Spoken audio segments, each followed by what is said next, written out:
What's going on, guys? Welcome back to another Nick 4K video. Today we're checking out a video from Nomad Over Normal, and his video is titled Why Physical Media is Making a Necessary Comeback. Let's check it out. Physical media is making a necessary comeback, and there's an obvious reason why. If you've got some old DVDs laying around at home, it might be time to dig them out. The classics are cool again. Sure, there's a nostalgia aspect to it, and I guess owning your own media is cool again, but that's not actually what's going on. In order to understand what's happening, I want to start by asking you a question. When's the last time you thought about what you were in the mood to watch before a platform just decided for you? Okay, I don't usually have that problem because I have physical media, but that is a good question for people who don't. So let me know in the comments below, how would you guys answer that question? I'm going to assume he'll be covering the fact that streaming services are more convenient, but at the same time, more annoying. I'm sure he'll go a deeper dive into what I'm actually saying, but that's kind of my perspective on streaming services. I've realized as years have gone on, I have a bunch of streaming services and I watch like 4 or 5 movies on all of them. So I picked up them on 4K or Blu-ray, cut the streaming services out except for the ones with like TV shows I actually care about. And so now I only have a few streaming services compared to the majority of them. One of the biggest issues I've always said is that it's really annoying when you want to watch a movie that was on a streaming service just the day before. It could even be to the point where you added it to your watch later and you're like, I'll watch that tomorrow. And then you go to log back on tomorrow and watch it and it's gone. I think that is the element of streaming services that frustrates me the most. And that might just be me. There's a lot of other things that frustrate me. Now, before I go too far into a tangent, let me get a little more through this video, hear more what he has to say, and then I'll start talking again.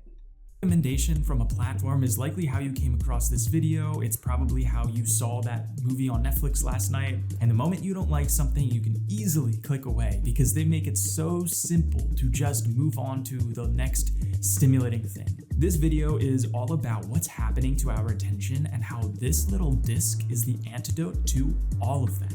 There was a brief period in time where something like a Netflix felt genuinely different. We finally broke free from this passive consumption of cable TV where it was all linear, which conditioned us to watch just whatever was on at the time. Netflix initially disrupted that by giving us access to a library of things on demand whenever we wanted for one fixed fee and made our lives simple. Their programming felt curated and premium and most of all intentional. But as soon as streaming became the default and all— Yeah, do you guys remember early Netflix? Early Netflix was so fun. It was great. The cable companies got out of control. People started cutting the cable. So you had Netflix for movies, you had Hulu for TV shows, and everyone cut their cables. We only had to pay like $8 each. So under 20 bucks for all the movies and all the TV shows you wanted. And, you know, with cable, one of the biggest things was you'd watch like 3 channels and you had 100 some other ones that you were forced to pay for. Streaming just cut that out right away. And it was so nice, man, before all these other ones started popping up. Those were the golden age of streaming service, for sure. So good. All these other players came in, all that content just diluted across a bunch of different platforms, and it sort of became like, whoa, okay, here's the new cable, all the new cable. Yes, licensing expires, cable 2.0 on shows and take them off, and that premium content that we grew to love and expect on a single platform has been splintered across all of them, and each one of them are justifying their subscription costs by constantly putting out new things, but these new things are like made for TV level quality junk. And while there used to be just one streaming platform with all of the greatest shows ever made, now you get a show like Severance once every 5 years. So does that really warrant paying an endless subscription for? I get some of you are really savvy and you alternate subscriptions, but subscriptions are a mindless thing where most people just don't think about it, and that's how they make their money. And not to mention, most shows are engineered to be background noise. They're written in a way where exposition is doubled down on and nuance is minimized so that you can be multitasking and still following what's going along. And it's bad enough for adults, but look at what happens to kids. Cocomelon. I flipped through YouTube Kids the other day and the shows they were programming there were just mind-numbing and purposeless. Videos there aren't meant to inspire curiosity or stimulate the mind. They're meant to just engage the viewer, because YouTube is a platform that rewards watch time. The longer you watch this video, the more likely YouTube is to show it to other people. Yeah. And that's not how physical media works. Just look at how shows from 25 years ago, something like art. I mean, that's one thing I noticed with my kids. Especially my oldest, she has ADHD and she just doesn't sit down to watch movies. Like, I'm a movie guy. I was so excited to show my kids like Star Wars and Lord of the Rings, and she's 7 now. And I've tried so many times to get her to watch like actual good movies, but she's just not interested. She'll watch for 5 minutes and then her brain goes right into like, I want to go watch, there's a YouTuber that's like Minecraft called Afmal, or she wants to go watch like, she likes to watch, Bluey's a nice one. She likes to watch that. So I don't mind Bluey as much, but it's one of those things where like, her attention span just isn't there. And I do kind of feel like maybe if I would have caught that earlier, I could have fixed it. I know that her ADHD is pretty crazy, so that obviously doesn't help with helping her sit and actually watch movies. But I had crazy ADHD as a kid, and I loved movies, but I also didn't have so many other distractions. So that's a really good point that he made. Arthur has the ability and time to set up a plot and respect a child's attention span as it carries them through I remember a Arthur. plot with lessons being taught. I didn't know they still made Arthur, in fact. And that all changed because we're filled with I guess this that makes sense. algorithm retention hacking metric that measures the success based on how glued to the screen you can be. But just because you're glued to the screen doesn't mean you're absorbing anything. I'm in the middle of editing this video and I had to go to YouTube Kids to get some B-roll, and dude, I just got sucked into the vortex. I just could not look away. It's become this cannot look battleground away. for dopamine rather Crazy. than this appreciation for art and information. And the latter isn't directly translatable to profit sheets. You have shareholders looking at companies like Netflix and Amazon, and simply being profitable is not good enough. They want to see the profit margin widen. And so they stop investing in shows and canceling them after they're like, we get most of our views in season 1, and there's no reason to respect this show and continue the series when we could. That is one of Netflix's worst things. They cancel shows way too soon. I think Netflix needs to start doing this. I mentioned this in a previous video, but they need to start doing, they need to order 2 seasons. They can do season 1, and as season 1 is airing, they'll be working on season 2. And then that's when they could figure out, okay, if season 1 really is that bad, cancel it. At least at the end they can rewrite the end of season 2 to be like the ending of the show. So at least the show's complete. But what Netflix does is they order season 1, and if that season 1 doesn't do like Stranger Thing level of views, they're not going to continue it. It's just crazy. Like, Stranger Things was good, but it's one of those things where like a lot of shows don't get good until they're in their 3rd or 4th season. And the reason for that is because you have to give time for the characters to develop, for characters to be connected, and to really get a feeling for that universe. And now back on cable TV, there were so many people on there that effectively they could continue doing seasons like that. And so you had things like imagine The Office modern day. Like, Netflix would have canceled that thing right after season 1 for sure, and that would have been it, and that would have been the end, and we would have never had like the full story of the characters and in the really good seasons later. We wouldn't have had that. So I think there's a level of all streaming services, especially Netflix, where they should just start doing that at least. Do 2 seasons. Give the first 2 seasons a green light, and then before the second one is being produced, you can at least write an ending. That's what they should be doing, at least. Could just get another set of new eyeballs on a fresh new show. Think about it, Netflix is still riding the wave from a show like Stranger Things, which came out a decade ago, and like they're I just said, milking it. Creativity and cultural impact aren't measurable metrics on a quarterly profit sheet, and physical media disrupts all of that. Unlike an algorithm whose job it is to reduce friction, simply consuming physical media increases friction and makes it more difficult. And when something is slightly more difficult, the more likely you are to care and invest in it. That's kind of like the IKEA method. Part of the allure of IKEA is you feel accomplished after you make a furniture purchase there because you have to build it yourself. With physical media, you have to go open the case, take out the disc, put it in the player, and hit play. That is so much more involved than Netflix. And you might think the Netflix model of just opening up your app and hitting play is like easy because it saves you time and rental bandwidth. But when something takes a little more time, you tend to slow down. You don't just click on the first thing you see, you think about it. That's a good point. And then make a decision on what mood you're in and then continue.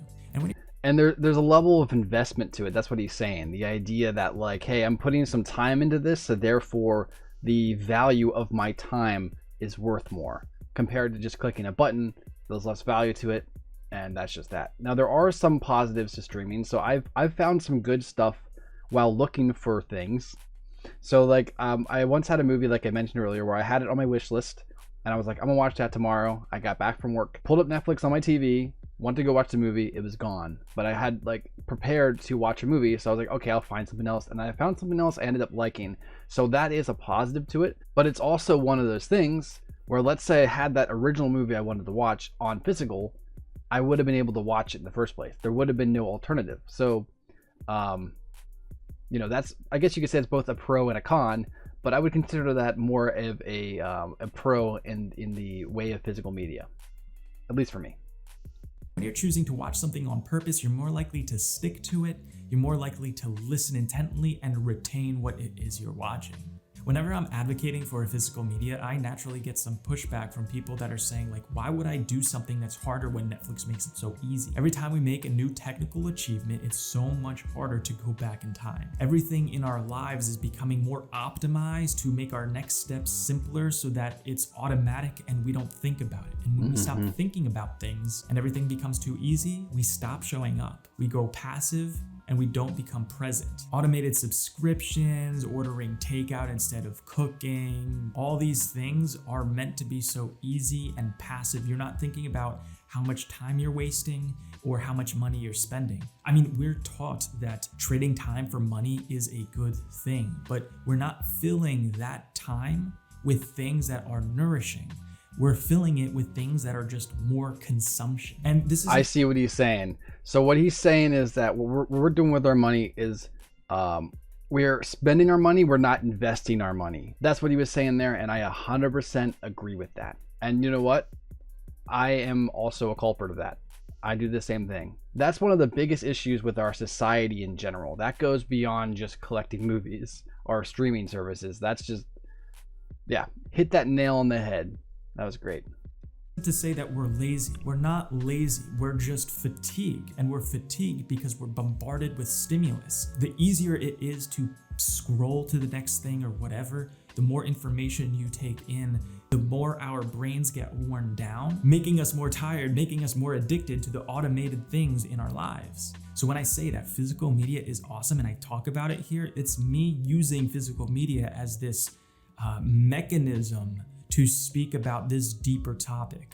Like when you open a streaming app, you're not watching a movie. You're dropped into a middle of a pitch meeting. There's rows of thumbnails that beg for a click, an automated trailer that barks at your attention. You're overstimulated from the moment that you open the app. And before you allow yourself a moment to just absorb anything, you're so fatigued by it that you allow the app to make a decision for you by just clicking on something that Netflix recommends you. Now compare that to the low-tech ritual that I used just last night. All my discs are in this battered briefcase. I threw out all of my DVD cases and just put a few hundred movies in there. And get this, for whatever reason, I keep the binder in this office, which is not the room where we watch movies at home. I don't exactly know why, but the reason I'm saying this is there's this like 8-second walk where I'm like, hey, let's watch a movie, to where I go to the DVD case where I'm thinking, what mood am I in? Right? It's this second of just introspection. And He's just investing. that little microscopic stupid thing